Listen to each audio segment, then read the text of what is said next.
welcome back again. Let's dwell a little bit on what we talked about with Don Sutton was in Iraq. Vietnam was really the beginning of the television wars, as opposed to Korea and World War II. When you were there, and you were there, both of you there, it was the beginning of that era where you could see well, they were using still film and then they went over to the tape. What was the reaction to your family? Were they watching this intensely every day, or did they, I ask you this and I ask you this, either one? Well, it was difficult not to watch it. It's sort of like today's war. It's difficult not to see it because it's on every newscast.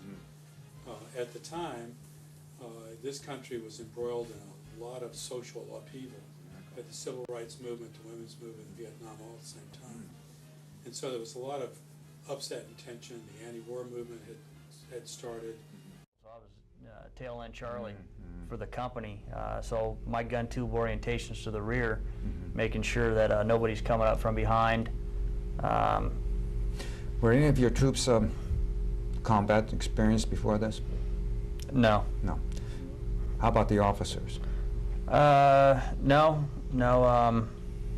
Our platoon commander, he was with 3rd LAR for a while, and that's really about all I know. So they'd never seen Desert Storm or any of this? So they came in pretty cold, just like everybody else did. When I ask that, because there's an expectation of what you're going to see, or maybe you think you're going to see, right, and then here's the reality.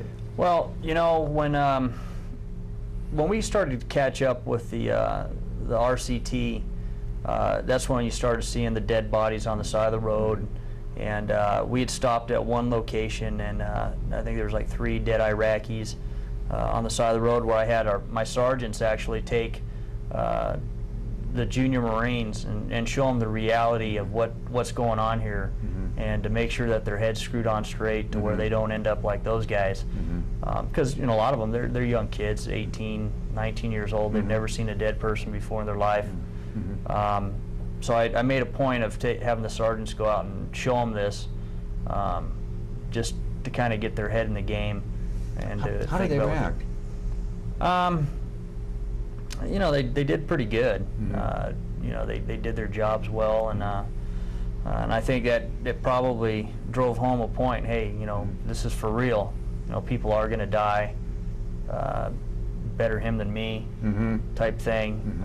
You know, do our job. Let's get the heck out of here, and you know, go home to our families. So, I'm real proud of all my guys. They did real well.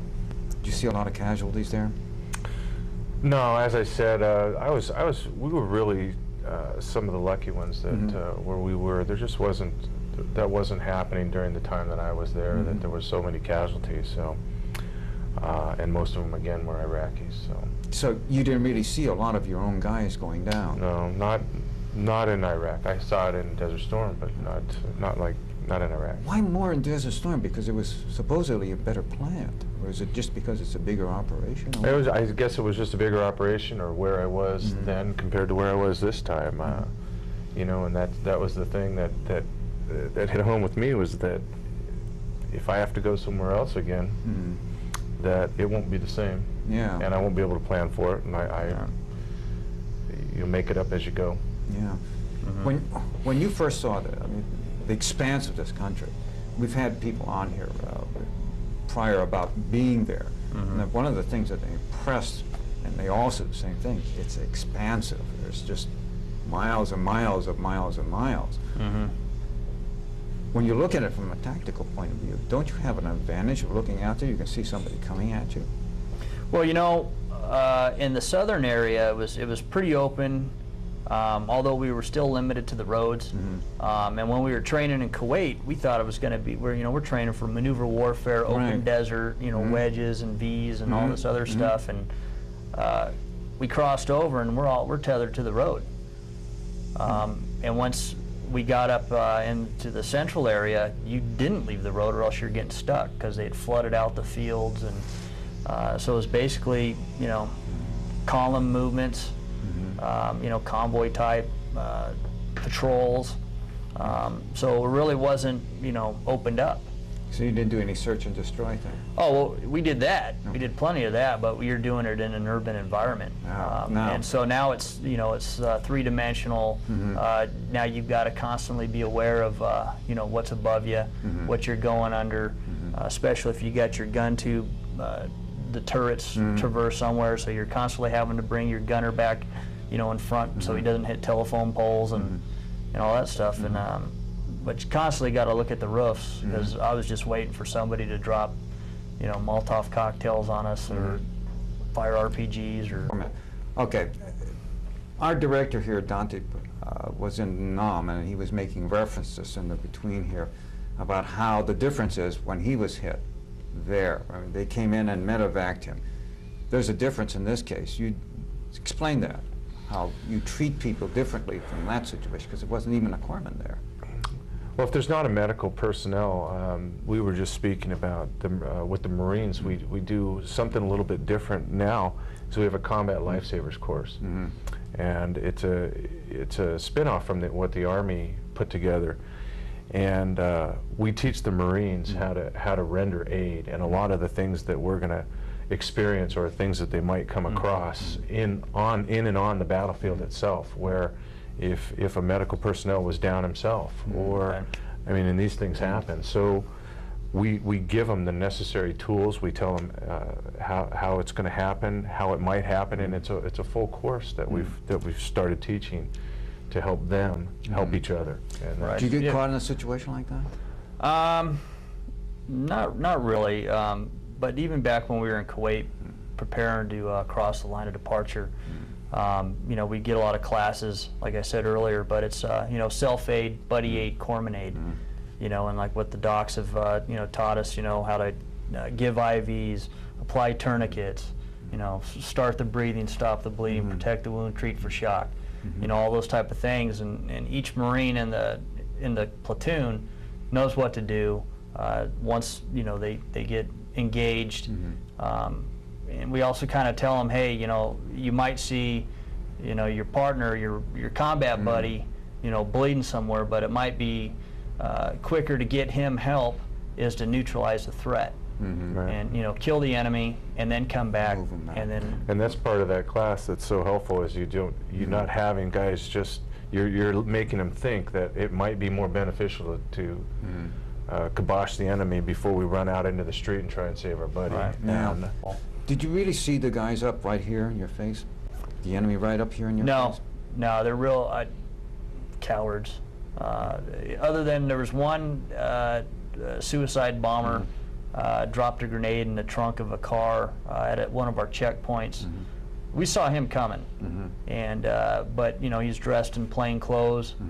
And my gunner actually saw him from about 300 meters away and just advised me, hey, this guy's coming down, he's got his hands behind his back.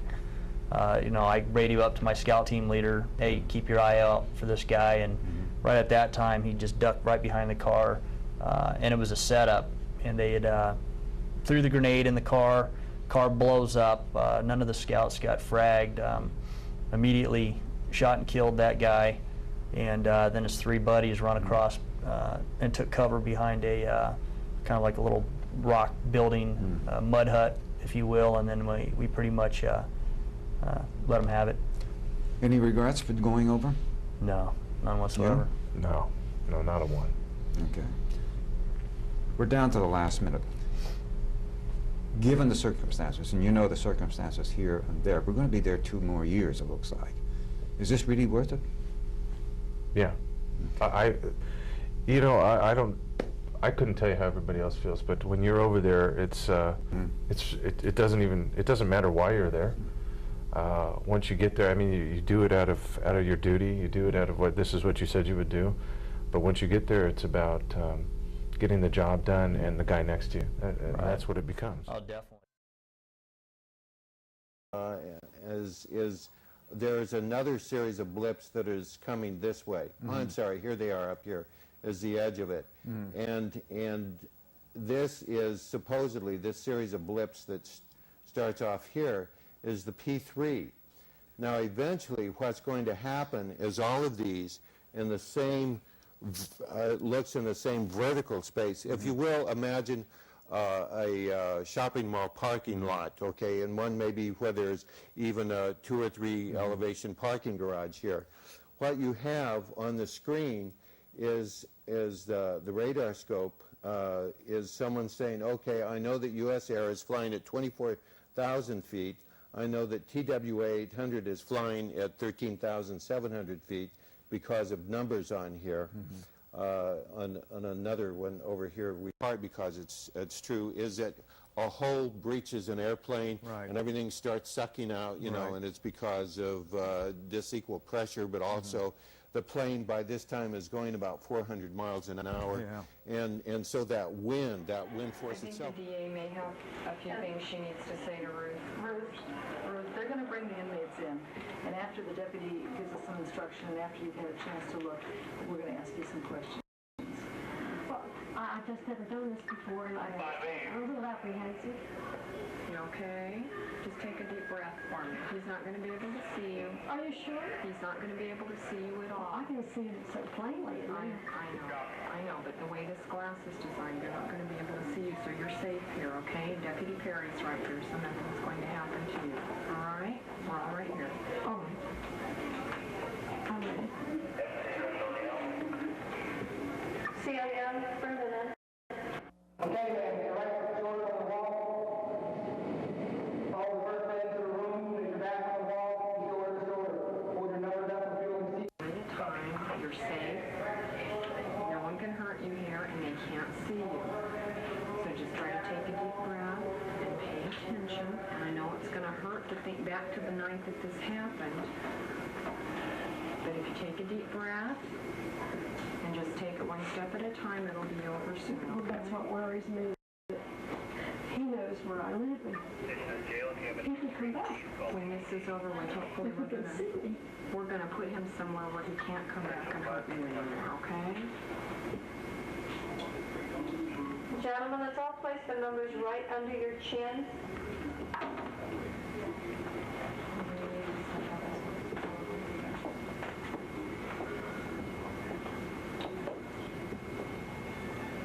Any special instructions on what you want the I gentleman think to do? maybe have some turns to the right and the left. Gentlemen, can I have you all turn to the right, keeping your number on your shoulder pointed outward? Go ahead and make your turn.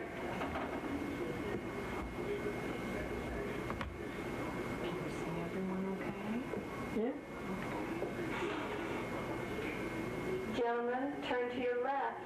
Put the numbers in your opposite hand and keep them on the shoulder pointed outward.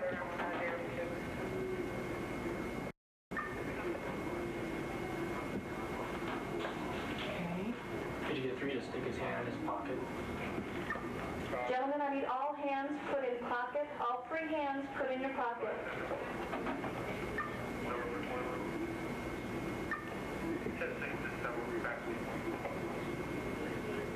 Would you like me to say?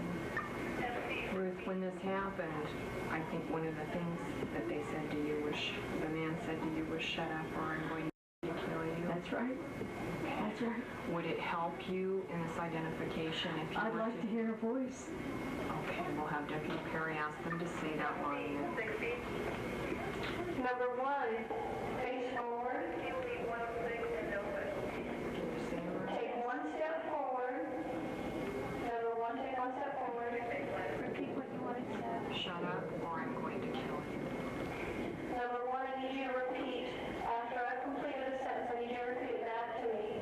I need you to say, shut up or I will kill you. Ruth, is that how it said it? Is that how it said it?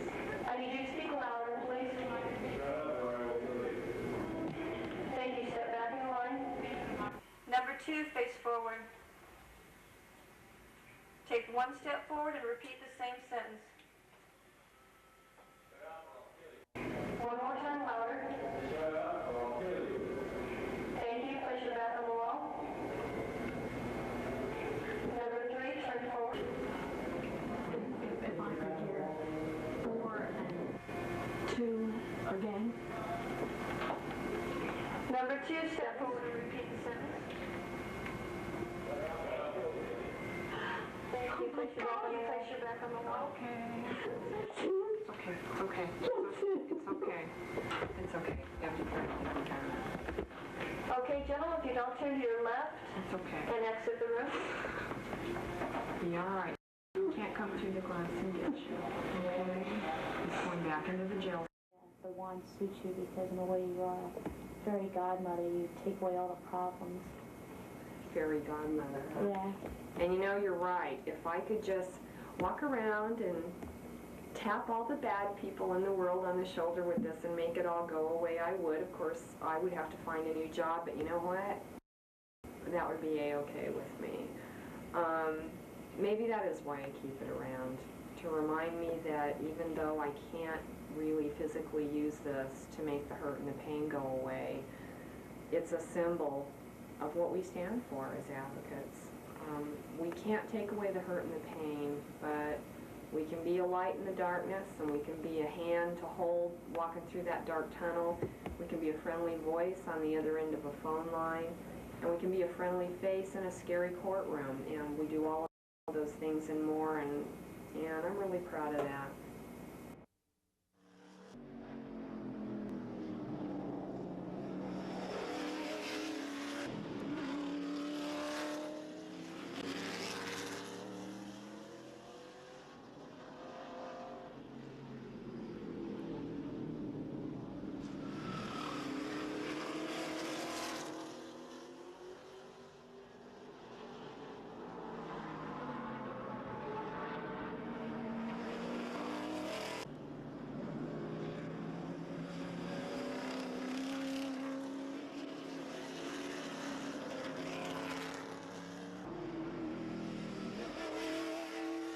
There's some things going on right now that I'm sure you have a very strong opinion upon. Are you going to be doing anything publicly regarding these issues? Are you talking about the war in Iraq, North Korea? What are you talking about? Poverty? What? Child abuse? Domestic abuse? What are you talking about? Letting my little light shine.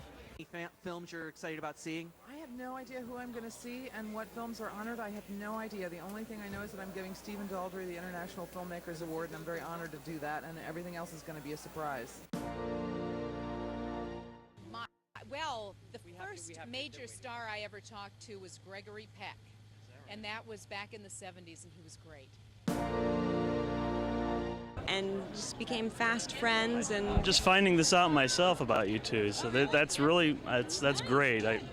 You know, I owe it all to the main titles for Red Dragon, because I was scoring them the day after we met, and I begged Bridget, come on down and just hear their orchestra going, and she showed up, and I think it really had nothing to do with me. It was the sound of the violins. Oh, okay. Yeah, and the trombones were particularly sweet that day, and I think that impressed her. It's true. Well, whatever it is, I'm glad you guys are together, and enjoy the rest of the festivities. Thank you for talking with us. Thank you. Thank you. Okay, well, Danny Elfman didn't quite care for my question about Tales from the Crypt and The Simpsons, but you know what? I'm going to see to it that we get samples of both theme songs. They're exactly the same theme song. The Simpsons is kind of light and on a higher key, and Tales from the Crypt is a little bit lower. Anyway, regardless, you know what? The guys made so much to do a few things that sound alike. Hey, he's earned it. This is the story of Eva Kruse, survivor of Auschwitz concentration camp. Hello, Eva. Thank Hi. you for being here with me today. Nice being with you. I know that you are living a very thriving, beautiful, fantastic life, but I also know it hasn't always been that way. You've been through some very incredible experiences, and today, thank you for being willing to share your story with us. My name is Trina Johnson. Have you ever been through anything and survived it? Well, today you have an opportunity to meet someone who has been through an incredible experience, and you want to start by telling us how old you were and where you were and what happened to you. Well, I was born in Poland, and when the war broke out and the Germans occupied Poland, I was a 14-year-old girl the people who went to Dr. Mengele, the one who went to the right, the others to the left, went to the ovens. You're in a line and Line, just like this? like that. And some pointed out through the chimney that there is the smoke coming out, and those are the ovens. And This we knew already in Auschwitz when I was. And you you knew know. what was happening. Yes, in Auschwitz we knew.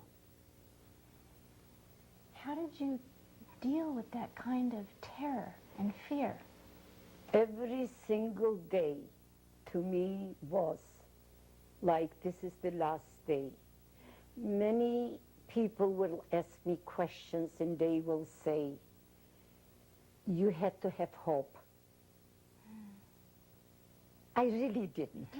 If I talk about myself, if I had hope, I didn't. Even though I remember, and that was in Hindenburg in this camp, and when we heard the planes going by, and we thought that those are the Americans, and we ran out and we applauded, and we were so happy because we thought that they will bomb the camp.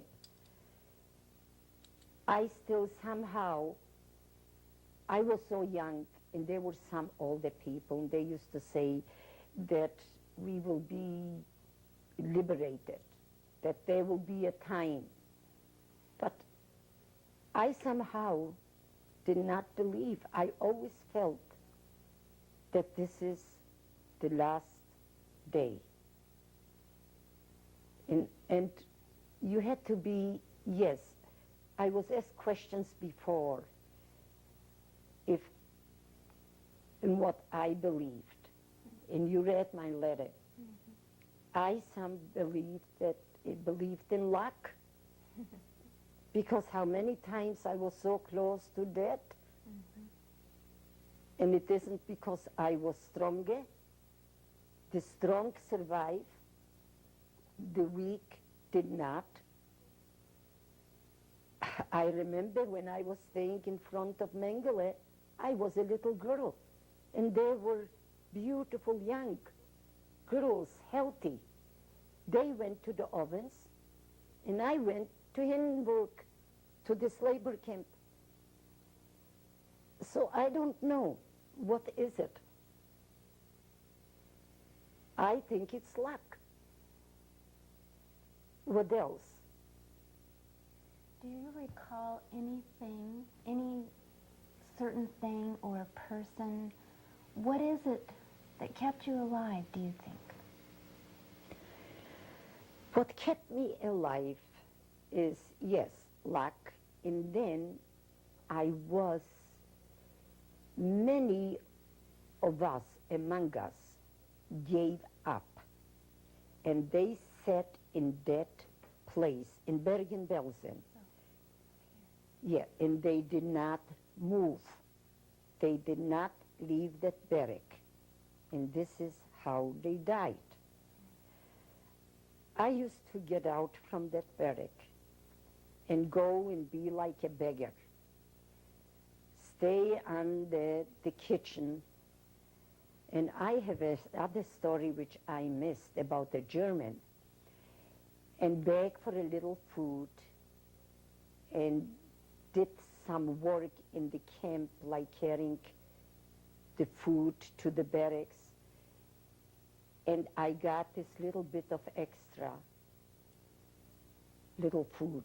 And I remember running to the barracks and sharing with my friend.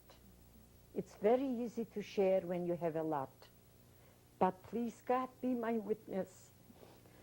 I shared when I had little. I shared with others. I'm still sharing. I still believe in sharing, in giving of yourself and helping others to make a better world. You are. But in 1945, and I'm sure that that story never was told, because there was this German doctor that we befriended him after the war, And the day of liberation, he went into the kitchen because the Germans were escaping already from the camp. The Hungarians took over. They gave him the rifles they throw, and the Hungarians took over, and the Germans escaped. But what they did, they went into the kitchen and they poisoned the food. This German doctor went into that kitchen and told him not to give us out the food. That story was never told by anybody. And the name of this doctor was Dr. Kurzke. And he saved a lot of lives. Later, after liberation, he became the head doctor in our camp. And we became very close friends with us, with all of the survivors. And I hope that he is among the righteous in Israel, because I've been there and I was looking for his name. At the time when I was there, I didn't see it. But this German doctor saved a lot of lives. And he lived with us in the camp, and he was my doctor after the war. And I'm really thank you for sharing an incredible experience of your life. To bring it a little more up to date now, I know the button that you have on that you wear so proudly is your husband, your late husband. Yes. And we wanted to get a shot of that. And I'm real interested in that love story there. When your eyes met at the camp, and was instant love? Yes. Yeah? Yes. Yes. And so there's a certain bond, obviously, yes, that you have and still yes, carries with you today with yes, other survivors. We built a life together. We came out from a camp, like I mentioned before. We both had nothing, but we were very happy to be alive. And we have a beautiful family. Mm-hmm. But, like I mentioned to you, my husband passed away. It's almost, it's 10 years, yes. But I met a man in Palm Springs 7 years ago who is also a survivor. And we are together. Right at the moment, he's very sick. But we had a beautiful relationship. And because we went through so much pain, he lost his wife, I lost my husband. We understand one another. Right. And we feel for one another. We have a history together, and that's why our relationship is so strong. Mm-hmm. And I pray to God, please God, let him get well. So, I've been through before, I'm going through now, and I hope I will survive this too. And please God, let him get well. Mm-hmm. He too has a lovely family, and he too built his life in the United States when he came to this country very young and did everything on his own. And all I can pray is wish for him to get well. Eva, are there other survivors that you stay in contact with? Yes. Were they from your camp? Yes. Some from my camp. Some are not from my camp, but we feel it's a kinship. It's something that it draws us together one to another. We have so much in common. Mm-hmm. We often talk about our lives and what we all went through, and then how happy we are here now. being in the United States, and God gave us our life back. Thank you, God. Absolutely, I'm thankful too. I know very recently Steven Spielberg, 3-4 years ago, came to your home. Yes. And did a documentary. Yes. What was that like? Well, every time I speak of my experiences, it's very painful for me. It's reawakening my horrible, horrible memories. Like I mentioned before to you, that we must remember the dead and educate the living. Because I wished and I hope that the world should never, never forget. Because I will always remember.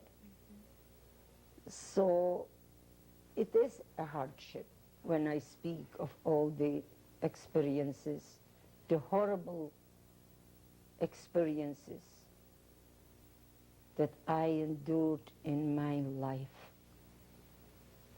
But I think I became a better person. I appreciate everything that I have. I'm not talking right now about material things. I appreciate life. How would you describe yourself? A very happy person. Very energetic. I always like to do and go places and experience different people and be with people. I love people. I love people. I will show you later a gift from my children, but they gave it to me. And you will hear what they think of me. Okay. I'm always happy, I'm always appreciating life. And life is beautiful every single day. We should be thankful for every day. Is that your motto? Yes, because you never know what tomorrow will bring. Today is your day, so hold on and do the most with it. That's all we know for sure that we have. Yes, today is yours. It seems like to me, the same way in the camp, how you forced yourself to get up. To get up and go out, yes. Is why you lived. And now also, you're forcing yourself to speak of the horrific things that you went through so others can learn and not forget. Because we can learn an awful lot from your story. I know I have today. Thank you. I really have. Thank you. Thank you for being kind. Oh. If you could change anything at all from your past, would you? And what would you change? Well, I don't understand that question. Because if I could change, I would love to have my husband. If I could change, I would like to have my parents, my family.